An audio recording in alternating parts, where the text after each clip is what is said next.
Hey everyone, welcome to Princess of Gay. I'm your host Connie, and today we are here with Season 2, Episode 2 of The Legend of Vox Machina. So, we kicked off last time with dragons. Dragons kind of everywhere. Sorry for the sudden lag. But yeah, they were just attacking and destroying everything. And we had 4 dragons specifically, and that actually got me to thinking. You know, I was rewatching the episode because with this series I tend to rewatch a bunch of reactions to each episode as I go along. Various people like previewed Alicia X Life and so on, or at least Alicia X Death. Alicia X Life is the other channel. She has 2 channels. But yeah. Either way, so I was watching their episode 1 reactions and everything. And I noticed something. At the end, when the dragons are meeting up to plan their next move and all, there's only 3 of them there. There's the fire dragon who's leading everything. I don't remember his name. There's Umbrasyl, who is the poison dragon. Or not the poison, the acid dragon, rather. The acid dragon. And then you have the ice dragon, who I also don't remember the name of. The poison dragon, the poison gas dragon, is not there.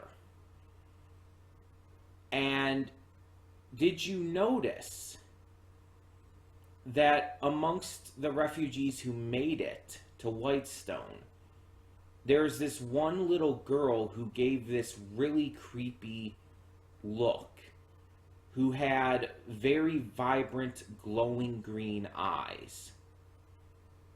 That's the dragon, isn't it? We know dragons can take human form. That's the fucking dragon, isn't it?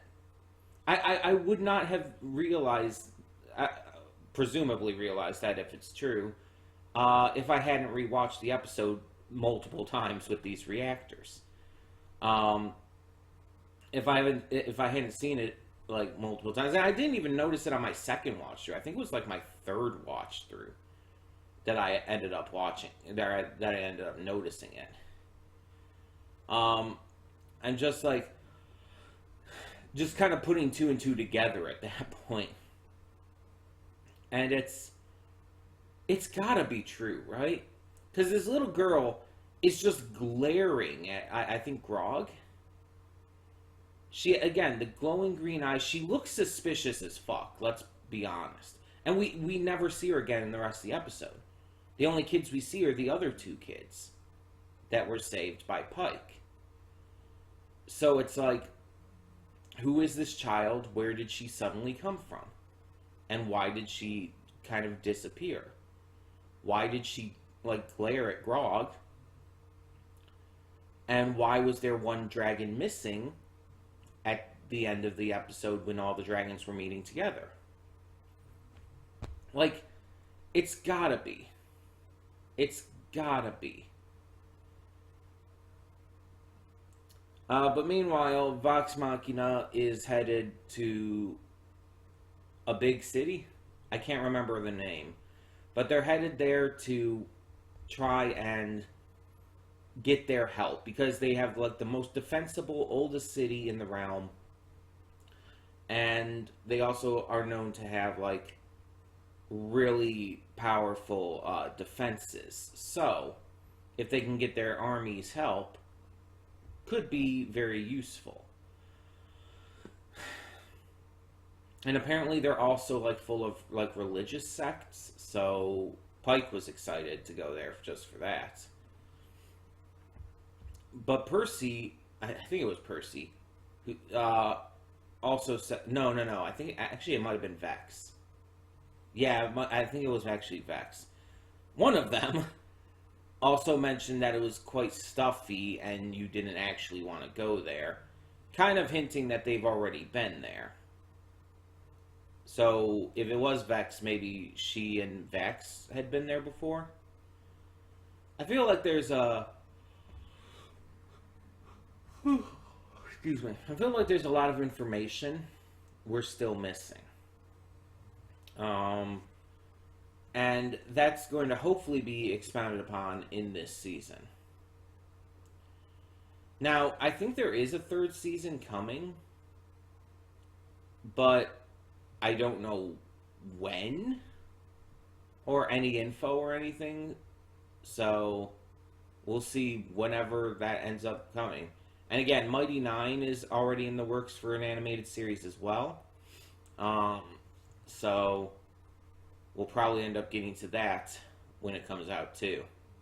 Well, maybe not exactly when it comes out, but still. So, yeah. I'm definitely interested to see more. So, let us get this going. When the screen fades to black, pause this redirect and go to the description below. Follow the link to the reaction, and after you watch it, come back here to the redirect and resume play. Because after it fades to black, then fades back in, everything from that point forward will be my afterthoughts and will contain spoilers to the episode. So, that being said, thank you so much for tuning in, and I will see you at the reaction. And we are back, and we'll begin with spoilers in 3, 2, 1, now. So, they did end up making it to Vasselheim. Just turns out the city is like Ba Sing Se from Avatar: The Last Airbender. Just completely ignoring outside affairs, staying to themselves, willing to take people in, but they're not going to actually help with other places and whatnot. At least most of them are, because the gang finds this group of mercenaries that Vex and Vax are well acquainted with and have some not so great history with. They find in there an old friend of Vex's, who not really friends anymore, but is still quite hot.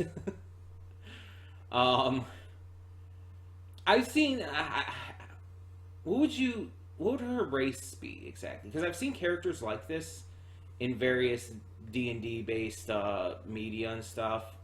I think, isn't there a character like that in Baldur's Gate 3? I've seen some pictures here and there, some screenshots, but I don't know all the details for obvious reasons. Haven't played it, can't play it, don't have anything to play it on. But I think there's a character like that. But either way, she's really hot. But yeah, they're pretty much all ready to fight and probably kill Vox Machina.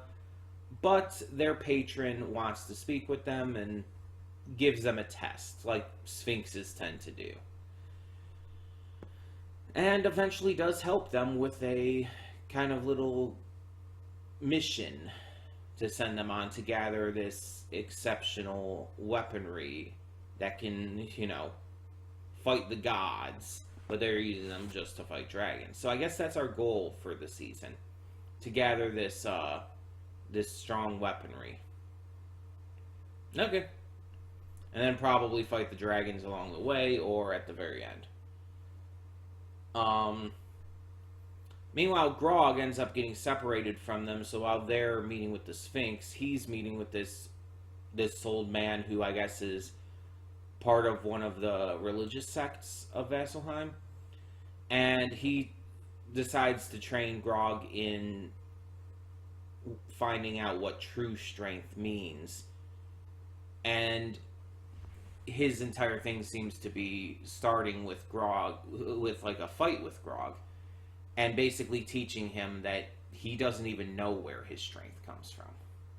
Which is an interesting premise. It does kind of turn the entire thing on his head, where even Grog kind of like brings that up.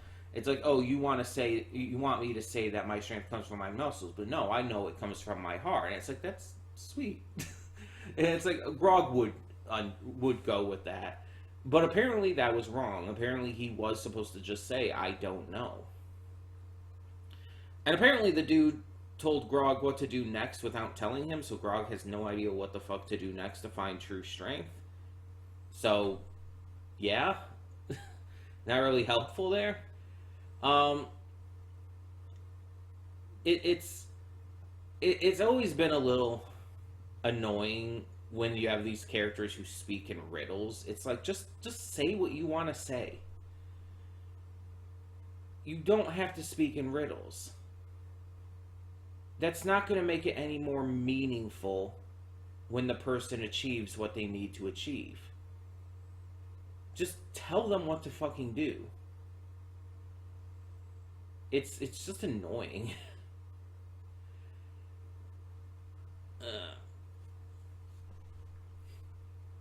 But in the end, they've got a lead at least.